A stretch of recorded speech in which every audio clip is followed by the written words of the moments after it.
একটা হিন্দুর ছেলে, আমার গরু আছে বাড়িতে 15টা। আমি টাকা ইনভেস্ট করে নিয়ে এসে গরু কিনেছি। গরুটা কিনে নিয়ে এসে আমি গরুটা এখন বাড়িতে আছে, জিজ্ঞাসা করতে এসেছিলাম, জিজ্ঞাসা করে ঠিক আছে, জিজ্ঞাসা করতে এসেছিলাম, বলেছে যে হাট হ্যাঁ হবে, তোরা গরু নিয়ে আয়। সেদিন একটা নিয়ে এসেছি। আপনারা যদি বলুন যে চলে চাইনা লাইসেন্স, চাইনা অর্ডার, ভারতবর্ষে গোহত্যা বন্ধ আগে হোক। গোহত্যা বন্ধ হলে বিপদ কাদের, তোরা দেখ না খুলে চোখ। মানুষ মরলে দুঃখ হয় না, এ কেমন আজব একটা দেশ।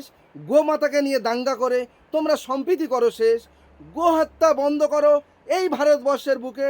গো মাংস না খেয়ে দেখি মরছে কারা ধুকে। শোনো ভাই গোপাল, সত্যি করে বলছি, আমি গোহত্যা এখন আমরা চাই না।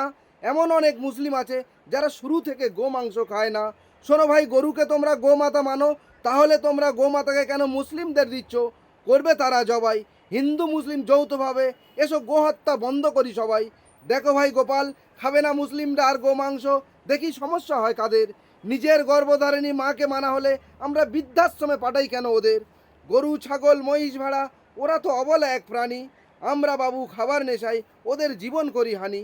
পথের শিশু ক্ষুধার জ্বালায় কাঁদে ভারতবর্ষের মাটিতে। দেশটা তোরা ধ্বংস করবি ভাগ করে নানান জাতিতে। মানুষের যে শ্রেষ্ঠ কিছু আছে কি এইভাবে? তাহলে তোমরা কেন দাঙ্গা করে গোমাতাকে কেন্দ্র করে তবে?